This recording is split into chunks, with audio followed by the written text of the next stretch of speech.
Bonjour et bienvenue dans Biopilates Deep Dive. Aujourd'hui, je vous propose de plonger ensemble dans un exercice qui mêle subtilement précision anatomique, intelligence énergétique et conscience du geste, le tire-bouchon ou corkscrew.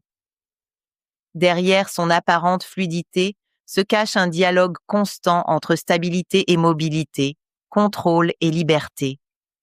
Deux acteurs clés y jouent un rôle central, le semi-tendineux et le semi-membraneux, piliers discrets de votre chaîne postérieure et, au cœur invisible de chaque contraction, une molécule minuscule mais essentielle, l'ATP, l'adénosine triphosphate, véritable carburant de votre mouvement. Allongez-vous sur le dos. Prenez le temps de sentir votre colonne en position imprimée.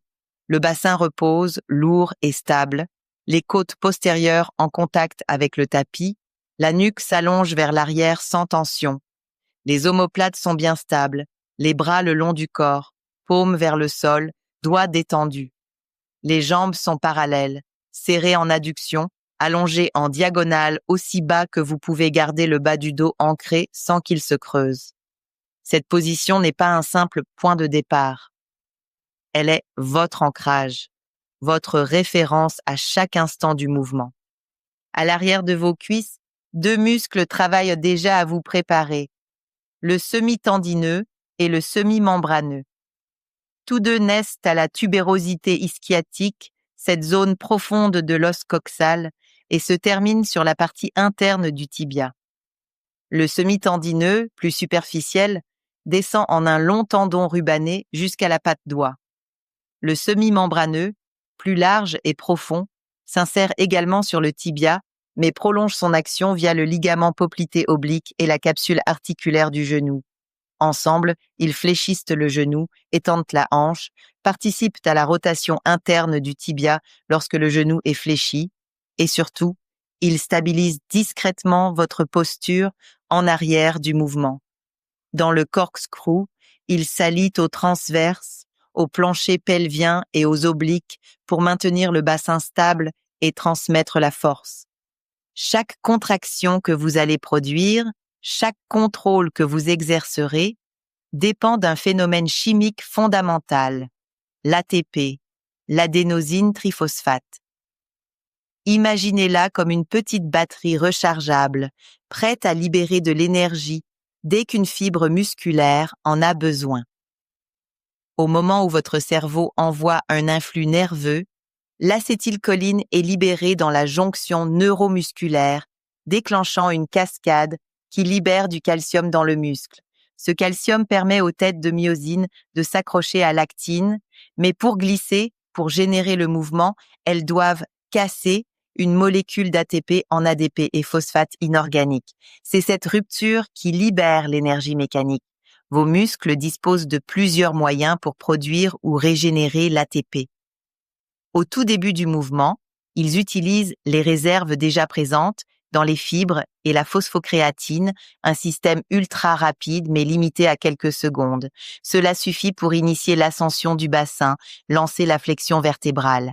Mais très vite, si le mouvement dure, la glycolyse prend le relais, transformant le glucose en ATP avec production d'acide lactique lorsque l'oxygène manque. Ce système est efficace pour des efforts de courte à moyenne durée, comme le temps nécessaire pour enchaîner plusieurs répétitions du tire-bouchon. Si l'effort se prolonge ou si vous répétez la séquence plusieurs fois, le métabolisme oxydatif entre en jeu. Dans vos mitochondries, glucose et acides gras sont entièrement dégradés pour fournir une grande quantité d'ATP à condition que l'oxygène afflue. C'est ici que votre respiration devient votre allié la plus directe. Chaque inspiration profonde et ciblée améliore la livraison d'oxygène. Chaque expiration précise aide à stabiliser et libérer la bonne dose d'énergie au bon moment. Inspirez et commencez à faire pivoter vos jambes vers le torse. Sentez les têtes fémorales rouler au fond de vos hanches, pas vers votre ventre, mais dans l'articulation, comme deux sphères qui cherchent leur centre. Laissez le coccyx se délester, puis, vertèbre par vertèbre, décollez votre colonne du tapis. Sacrum, lombaire, dorsale, sans sauter de segments. Les grands droits et les obliques s'enroulent concentriquement.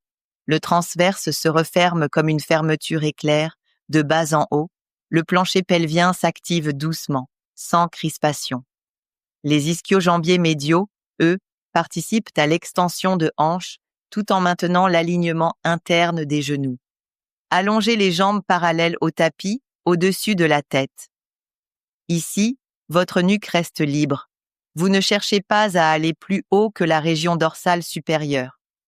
Expirez, éloignez les jambes d'un côté et commencez à dérouler votre colonne en ligne droite, du haut vers le bas. Vos pieds dessinent le contour d'un cercle, mais votre colonne reste comme un mât solide. Les obliques contralatéraux guident la rotation, le transverse maintient le lien entre pubis et sternum, et vos semi-tendineux semi-membraneux assurent la continuité de l'axe interne. Quand le sacrum se redépose, allongez les jambes en diagonale, reprenez votre impression lombaire, inspirez, puis décrivez un cercle par l'autre côté et remontez en déroulant dans le sens inverse. Coccyx, sacrum, lombaire, dorsal. Répétez 3 à 5 fois dans chaque sens en alternant. Puis revenez au centre. Expirez et déroulez votre colonne au milieu pour retrouver votre position initiale. Ce que vous cherchez ici, c'est la sensation d'une colonne qui se mobilise segment par segment, avec des omoplates lourdes et immobiles, un bassin qui ne s'échappe pas latéralement, des jambes qui tracent un cercle régulier, sans perte d'alignement, et une respiration qui soutient toute la mécanique. Ce que vous évitez, c'est de creuser le bas du dos au point le plus bas du cercle, de rouler sur les cervicales, de laisser le bassin s'incliner, ou de perdre l'axe des genoux. Si l'exercice est trop intense, gardez le bassin au tapis. C'est une variante précieuse pour renforcer les abdominaux et améliorer la stabilité lombo-pelvienne contre le poids des jambes. Si au contraire vous cherchez plus de défis, vous pouvez travailler sur l'arc-barrel, ce qui amplifie la courbe et exige un contrôle encore plus précis de la montée et de la descente. Les ischio-jambiers médiaux ne sont pas de simples muscles moteurs ici. Le semi-membraneux, par ses attaches capsulaires, stabilise finement le genou, tandis que le semi-tendineux, via la patte doigt, transmet la ligne interne de la cuisse jusqu'au sol. Ils préviennent les ouvertures parasites, assurent que vos jambes restent dans l'axe même au point le plus bas du cercle et freinent la descente avec un contrôle excentrique qui économise votre colonne. D'un point de vue neuromusculaire, votre système nerveux prépare le mouvement avant même qu'il ne commence. Certaines unités motrices se préactivent pour créer un socle de stabilité. Pendant la séquence, vos capteurs proprioceptifs, fuseaux neuromusculaires, organes tendineux de Golgi, envoient un flux constant d'informations sur la longueur, la tension et la position des segments. Ces données permettent à votre système nerveux central d'ajuster en temps réel la quantité d'ATP consommée, en modulant la force selon les besoins. Si la fatigue arrive, c'est souvent visible.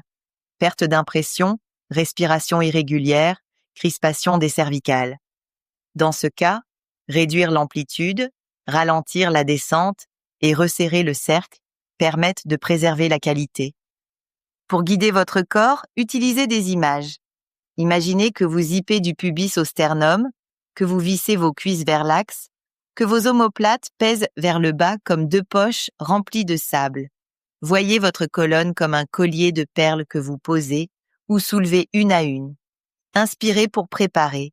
Expirez dans la portion où l'effort est maximal, souvent lors de l'éloignement des jambes et du début du déroulé.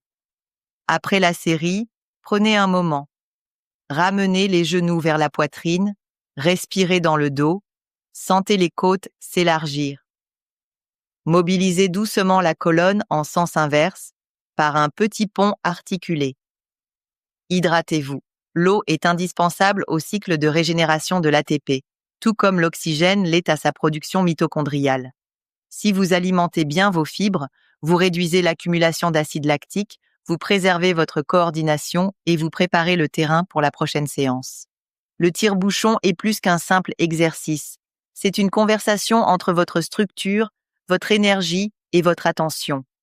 En le pratiquant avec précision et conscience, vous affinez non seulement votre force et votre souplesse, mais aussi votre capacité à gérer votre carburant interne, à synchroniser respiration et action, à stabiliser tout en mobilisant. L'ATP n'est pas qu'une molécule chimique dans ce contexte. Elle devient un symbole de votre disponibilité physique, de votre capacité à transformer un potentiel en acte, à répéter un mouvement avec la même qualité que la première fois. Gardez à l'esprit que chaque répétition est une opportunité d'ancrer un schéma moteur précis, de renforcer un dialogue entre muscles et cerveau et d'optimiser l'utilisation de votre énergie. La qualité naît de la régularité et la régularité se nourrit de gestes conscients. Votre objectif n'est pas la grandeur du cercle, mais la clarté de sa forme et la constance de votre contrôle, du premier au dernier millimètre.